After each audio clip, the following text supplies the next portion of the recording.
Hello everyone, आप सभी लोगों का मेरे यूट्यूब चैनल में स्वागत है।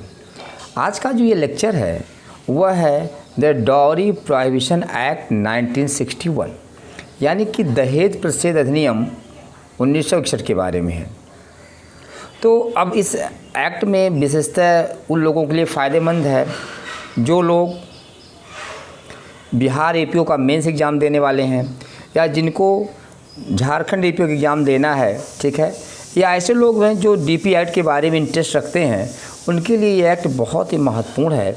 इसलिए आप इस एक्ट को शुरू से लास्ट तक देखिए और इसके जो प्रोविजंस हैं उनको समझिए। अब हम आपको इस एक्ट के बारे में थोड़ा बताते हैं, मूलभूत विशेषता क्या है।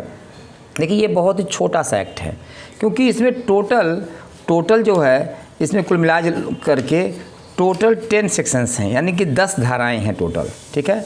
10 धाराएं हैं और 10 धाराएं में 10 सेक्शंस में आपको कुछ ही सेक्शंस पढ़ने हैं, ठीक है, कुछ ही सेक्शंस आपको पढ़ने हैं। अब देखिए, इसमें सबसे इम्पॉर्टेंट चीज़ है कि ये दहेज अधिनियम जो है वो कब लाया गया है। ये 1961 का एक्ट है, ठीक है, ये भी जानना ज़रूरी है, ठीक है। दूसरी चीज़ है कि ये दहेज अधिनियम लाने के पीछे क्या विधायिका का क्या आशय था, लेजिस्लेशन का क्या इंटेंशन था, क्योंकि उस समय और अभी भी है कि दहेज की समस्या भारतीय समाज में एक कुरीति बन गई है, एक परंपरा बन गई है देखा जाए। तो इससे निजात दिलाने के लिए इस एक्ट को लाया गया ताकि समाज में दहेज के विषय में एक कड़ा पनिशमेंट रखा जाए, कड़ा दंड रखा जाए, ताकि लोग दहेज लेने और देने से डरें, ठीक है। अब यहाँ पे देखिए, इसके जो सेक्शन 2 है ये बहुत इम्पॉर्टेंट है क्योंकि सेक्शन 2 क्या कहता है, वो दहेज को परिभाषित करता है कि दहेज क्या होता है, ठीक है। यानी सेक्शन 2 डाउरी की डिफिनेशन करता है। सेक्शन 2 में कहा गया है कि दहेज वास्तव में क्या है, कि dowry means any property or valuable security given or agreed to the other party, given or agreed. यहाँ पे फिर से समझ लीजिए कि डाउरी का मतलब क्या है कि any property or valuable security given or agreed to given either directly or indirectly. यानी कि दहेज वास्तव में क्या है, कोई ऐसी संपत्ति है। ऐसी संपत्ति का मतलब वो मूवेबल इमूवेबल दोनों हो सकती है, यानी चल संपत्ति भी हो सकती है और अचल संपत्ति हो सकती है। तो कोई ऐसी संपत्ति है, ठीक है, कैसी है, जो या तो मूल्यवान प्रतिभूत के रूप में है, जिसको विवाह के समय या उसके पूर्व या उसके पश्चात जो है क्या होता है, एक पक्षकार द्वारा दूसरे पक्षकार को दी जाती है। इसे हम क्या बोलते हैं, दहेज बोलते हैं, ठीक है। अब इसमें 2 क्लॉज है, ए बी क्लॉज में क्या कह रहा है कि कब दी जाती है, उसमें कह रहा है कि by one party to marriage to the other party to the marriage or, यानी कि विवाह के एक पक्षकार द्वारा दूसरे पक्षकार को दी जाती है। यानी एक पक्षकार क्या होता है, एक पक्षकार वर का होता है, ब्राइड ग्रूम का होता है, और दूसरा पक्षकार जो है वो ब्राइड का होता है, यानी वधू का होता है। तो दोनों में से किसी भी पक्षकार के द्वारा ये दहेज लिया या दिया जा सकता है, ठीक है। दूसरा कह रहा है कि विवाह के किसी भी पक्षकार के माता पिता यानी उनके पेरेंट्स या किसी अन्य व्यक्ति के द्वारा विवाह के किसी भी पक्षकार को या किसी अन्य व्यक्ति को अगर ये कोई संपत्ति दी जाती है या कोई मूल्यवान प्रतिभूत दी जाती है तो ये दहेज के दायरे में आएगी, ठीक है। यहाँ पे एक चीज़ और भी है कि इसमें एक चीज़ है, जैसे जो मुस्लिम लॉ के अंतर्गत जो डावर होता है, जो मेहर आता है, उसको दहेज में नहीं माना जाता है, क्योंकि मुस्लिम विवाह में डावर एक इम्पॉर्टेंट इसेंशियल एलिमेंट है, ठीक है। इसको आपने पढ़ा भी है, ठीक है। तो डावर जो है इसमें दहेज में नहीं आता है। तो सेक्शन 2 जो दहेज की परिभाषा, इसको आपको जानना बहुत ज़रूरी है। इसको आप पॉइंट बना लेंगे, ठीक है, लिख लेंगे। अब इसके विषय में एक केस है, एक केस लॉज है, ध्यान दीजिएगा। केस का नाम क्या है, मोदिन साहब कासिम साहब कंचागार वर्सेस स्टेट ऑफ कर्नाटक राज्य है, ठीक है। ये 2013 का केस है, 2013 का केस है, ठीक है। इसमें क्या कहा गया था कि जो आईपीसी का सेक्शन 304B है, उसमें जो डाउरी का परिभाषा दी गई, जो डाउरी का मतलब है वही है जो सेक्शन 2 में दिया गया है, ठीक है। तो ये केस भी आप लिख सकते हैं एग्जाम में। अब हम देखते हैं कि आगे कौन कौन से सेक्शन है जो आपके एग्जाम के लिए बहुत इंपॉर्टेंट है। देखिए आगे के सेक्शन में क्या है। आगे के सेक्शन में इसमें 2-3 केस और लिख सकते हैं। जैसे केस है, आप लिख सकते हैं कि बिपिन जायसवाल वर्सेस आंध्र प्रदेश राज्य, ये भी केस है, 2013 का केस है, ठीक है। इसमें भी कहा गया, कोर्ट ने कहा कि जो संपत्ति है या जो मूल्यवान प्रतिभूत है, यानी कि जो प्रॉपर्टी है या कोई वैल्यूएबल सिक्योरिटी है, उसका देना या लेना विवाह के पक्षकारों के साथ कुछ संबंध होना चाहिए, और संपत्ति जो है या मूल्यवान प्रतिभूत है वो विवाह के पक्षकारों के साथ देना लेना अनिवार्य।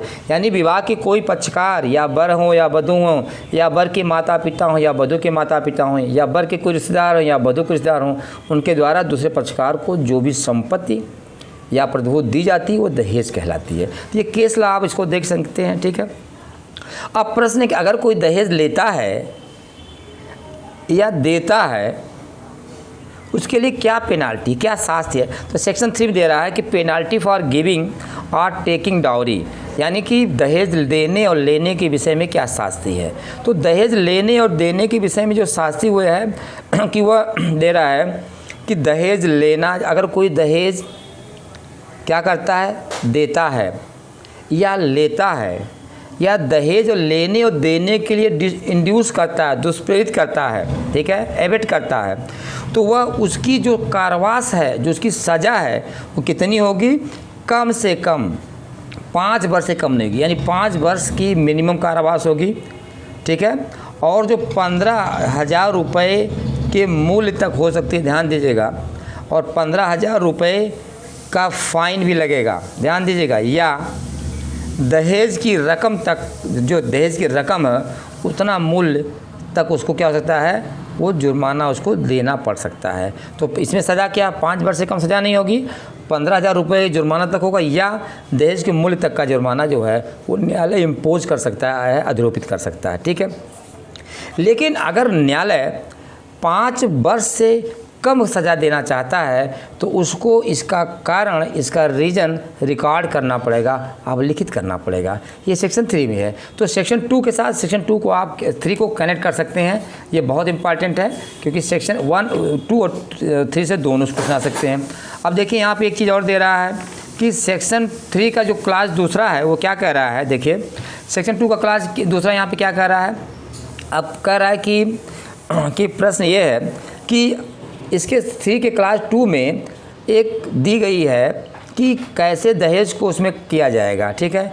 ऐसी भेंट है जो वधू को विवाह के समय या उसके निमित्त कोई मांग की दी जाती है, उसके संबंध में लागू नहीं होगी। यानी जो वधू को भेंट दी जाती है उसको दहेज नहीं माना जाएगा, ध्यान दीजिएगा। क्योंकि बहुत से देखिए वधू को भेंट दी जाती है, कुछ ऑर्नामेंट्स दिए जाते हैं प्रथाओं के हिसाब से, वो दहेज में नहीं आएगा। लेकिन ये कह रहा है कि ये भेंट जो दी गई है इस अधिनियम के बनाए गए जो नियम होंगे उनकी सूची में दर्ज होगी। आप देखेंगे कि दहेज प्रतिषेध नियम एक नियमावली दी गई है, उसमें दिया गया कि कौन कौन सी लिस्ट में दिया गया है कि कौन कौन सी उसमें आती है गिफ्ट में, इसमें क्या क्या, अगर उस सूची में वो शामिल नहीं है तो वो दहेज माना जाएगा, अन्यथा वो दहेज माना जाएगा। अगर सूची में है उसका नाम तो वो दहेज नहीं माना जाएगा, ठीक है। इसके साथ साथ फिर इसका नेक्स्ट आगे क्लास जो दिया गया है बी दिया रहा है कि ऐसे जो भेंट हैं जो वर को विवाह के समय या इस निमित्त मांग किए बिना कोई दी जाती हैं उसके संबंध में भी लागू नहीं होंगी, कि वर को भी कुछ चीज़ें जो है दी जाती हैं और वो दहेज का रूप नहीं ले सकती हैं, ठीक है। लेकिन इसके लिए ये भी नियम है, वही है कि अगर वो जो सूची है, जो दहेज प्रतिषेध नियमावली की सूची दी है, उसमें उस लिस्ट में उस गिफ्ट का नाम होना चाहिए, ठीक है। इसके साथ साथ जो भेंट होंगी वो रूढ़िगत प्रकृति की होनी चाहिए, मतलब परंपरा से चली आ रही हों, ठीक है। और उसके लिए उस मूल्य को, उसकी जो फाइनेंशियल कंडीशन है उसको देख करके दिया जाएगा कि उसकी फाइनेंशियल कंडीशन क्या है, फाइनेंशियल स्टेटस क्या, उसके हिसाब से वो देखा जाएगा, ठीक है। तो यहाँ पे आप इसको देख सकते हैं, ठीक है। इसके साथ साथ इस पर एक बहुत अच्छा केस ला जिसका नाम आत्माराम वर्सेस महाराष्ट्र राज्य, यानी आत्माराम बनाम महाराष्ट्र राज्य 2013 का केस है, ठीक है। इसको भी आप इसमें देख सकते हैं कि इसमें ये कह दिया गया कि अगर जो क्रूरता होती है, क्योंकि दहेज में क्रूरता भी की जाती है, तो दहेज के जो क्रूरता होता है उसमें अगर जानबूझकर किए गए आचरण है, जिससे वह स्त्री आत्महत्या के लिए उसको दुष्प्रेरित किया जा रहा है, तो इसके तहत ये एक अपराध भी माना जाएगा। ठीक है, तो ये सेक्शन 3 हो गया। अब देखिए सेक्शन 4 पे आते हैं। ठीक है, सेक्शन 4 पे आते हैं। सेक्शन 4 में क्या कहा गया है कि दहेज मांगने के लिए शास्ति क्या होती है, दहेज मांगने के लिए क्या सज़ा होती है। ठीक है, तो दहेज मांगने के लिए शास्ति के बारे में दे रहा है कि अगर आप केवल भी कोई भी वधू या वर के माता पिता या नातेदार या संरक्षक अगर किसी दहेज की अप्रत्यक्ष रूप से या प्रत्यक्ष रूप से कोई डिमांड करते हैं, कोई मांग करते हैं, तो ऐसी कंडीशन में ऐसा कारावास होगा जो 6 मास से कम नहीं, यानी 6 महीने से कम का कारावास नहीं होगा, और किंतु जो 2 वर्ष तक का हो सकता है, 2 वर्ष तक का हो सकता है, यानी 6 महीने से कम कारावास नहीं होगा और 2 वर्ष से ज़्यादा नहीं होगा। और इसके साथ ही साथ 10,000 रुपये जुर्माना भी, एंड लिखा, एंड मतलब इसके साथ ही 10,000 रुपये जुर्माना भी लगाया जा सकता है। ठीक है, लेकिन यहाँ पे एक बात और दिया है कि जो न्यायालय है अगर किसी भी व्यक्ति को 6 महीने से कम का कारावास देता है, तो उसके लिए वो कारण अवलिखित करेगा, वो रीज़न रिकॉर्ड करेगा कि क्यों वो 6 महीने से कम सज़ा दे रहा है, क्योंकि इसमें एक्ट में प्रोविजन में दिया कि 6 माह से कम की सज़ा नहीं होगी, तो ऐसे कंडीशन में उसको जो है वो देना पड़ेगा। ठीक है, अब देखिए इसका जो सेक्शन 4A है, नेक्स्ट इसका जो टॉपिक है वो बहुत इम्पॉर्टेंट है, क्योंकि 4A कहता है कि विज्ञापन पर पाबंदी, यानी कि जो एडवर्टाइजमेंट है उस पर बैन लगाया गया, क्योंकि विज्ञापन नहीं दिया जाएगा दहेज के विषय में। क्योंकि आप देखिए अक्सर लोग अपनी स्टेटस को शो करते हैं और इनडायरेक्टली कहीं न कहीं दहेज लेने के बारे में सोचते हैं, इसलिए DP एक्ट का सेक्शन 4A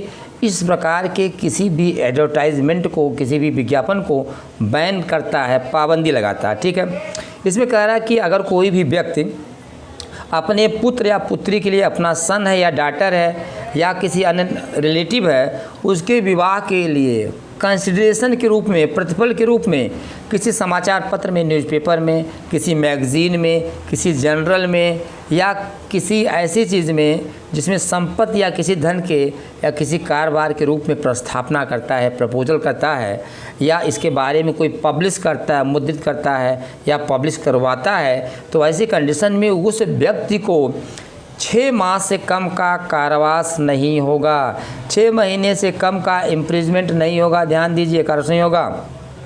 और इसके साथ साथ वो 5 वर्ष तक का हो सकता है, यानी 6 महीने से कम कारावास नहीं होगा और 5 वर्ष तक का हो सकता है, और उसके और या दिया और ORR या 15,000 रुपये तक का जुर्माना भी अधिरोपित किया सकता है, उसके ऊपर फाइन भी 15,000 रुपीज़ तक इम्पोज की जा सकती है। फिर यहाँ पे दे रहा, लेकिन अगर न्यायालय को ऐसा लगता है कि किसी भी विज्ञापन में अगर कोई दिया गया मामला इस प्रकृति का नहीं है, तो वो 6 महीने से कम सज़ा अगर देता है, तो वह अपने कम सज़ा देने के लिए अपने स्टेटमेंट को, अपने कथन को रिकॉर्ड कर सकता है, लिखित कर सकता है कि उसने जो वह सज़ा इतना कम क्यों दिया है। तो ये बहुत इम्पॉर्टेंट है। ठीक है, इसके बाद जो सेक्शन 5 है DP एक्ट का, वो बहुत इम्पॉर्टेंट है, क्योंकि इसके साथ सेक्शन 23 इंडियन कॉन्ट्रैक्ट एक्ट जुड़ा हुआ है। इन दोनों को रिलेट करा के पढ़िए, सेक्शन 5 DP एक्ट को और कॉन्ट्रैक्ट एक्ट का सेक्शन 23 को कह रहा है। क्योंकि इसमें कह रहा है सेक्शन 5 में देखिए साफ साफ कह रहा है, क्या कह रहा है कि any agreement for the giving or taking of dowry shall be void. अगर कोई भी एग्रीमेंट किया जा रहा है दहेज लेने का, दहेज देने का, शैल बी वाइड, यानी कि वो शून्य होगा। यहाँ पे शैल वर्ड का मतलब समझ लीजिए मैंडेटरी है, यहाँ पे शून्य होना ही होना है। ठीक है, और सेक्शन 23 इंडियन कॉन्ट्रैक्ट एक्ट क्या कहता है कि कोई भी कंसिडरेशन कब अनलॉफुल होता है, उसका पर्पज़ कब अनलॉफुल होता है, जब 5 बातें हो जाती हैं। पहला बात क्या है, अगर कोई भी कॉन्ट्रैक्ट, कोई भी एग्रीमेंट इस पर आधारित है क्या कि वह विधि के उपबंधों को विफल कर रहा है, if it is prohibited under law, यानी वो विधि द्वारा निषिद्ध है। वो पहला क्लास क्या है, if it is prohibited under law, यानी विधि द्वारा निषिद्ध किया गया है। दूसरा कहता है कि is any agreement is of such nature if permitted it violets the provision of law, यानी कि अगर कोई भी करार इस तरीके से किया गया कि अगर उसका निर्वचन किया जाए तो विधि के उपबंधों को विफल कर देगा। तीसरा कहता है कि ये इट इज़ नॉट फ्रॉडुलेंट, यानी कपटपूर्ण तरीके से नहीं होना चाहिए। और चौथा कहता है कि it does not include injury of body and property of any other person, यानी किसी व्यक्ति के शरीर या संपत्ति की क्षति उसमें निहित नहीं होनी चाहिए। ठीक है। और जो पांचवा है उसमें कहता है the court does not consider it PP against PP and immoral, यानी न्यायालय उसको क्या मानता हो, लोकनीति के विरुद्ध ना मानता हो और वो अनैतिक ना हो, इमोरल ना हो। अगर ये 5 चीज़ें किसी भी कंसिडरेशन में नहीं है तो भी माना जाएगा कि वो क्या है, वह एक वैलिड कॉन्ट्रैक्ट है, वैध संविदा है। तो चूंकि यहाँ पे सेक्शन 5 साफ साफ कहता है कि दहेज लेने और देने के बारे में अगर कोई एग्रीमेंट करता है, करार करता है, तो करार वैध होगा, शून्य होगा। तो आप सेक्शन 5 को सेक्शन 23 के इंडियन कॉन्ट्रैक्ट एक्ट से जोड़ सकते हैं, तो ये आपका ये कंप्लीट हो जाएगा। तो आज डीपी एक्ट के इस लेक्चर में, पार्ट 1 लेक्चर में आपको सेक्शन 5 तक कवर करा दिया गया है और इसके पार्ट 2 में हम सेक्शन 6 से लेकर के 10 तक कवर कराएंगे। और आप लोग इसको जो है पूरा वॉच करिए, अपना लाइक कमेंट करिए और ऐसे लोग जो चैनल को पहली बार देख रहे हैं वो ज़रूर सब्सक्राइब करें, क्योंकि मैं चाहता हूं कि आपको अपने इस चैनल के द्वारा आपकी तैयारी को कंप्लीट कराना, ताकि आप भारत के जिस भी जगह में रह रहे हैं, जितनी भी दूरी पर हैं, आपको तैयारी से संबंधित किसी भी तरीके की समस्या का सामना ना करना पड़े। यही मेरे चैनल का उद्देश्य है। और आप लोग इसको लाइक करिए, अपने कमेंट ज़रूर बताइए कि आपको कैसे लग रहे हैं। ठीक है, थैंक यू।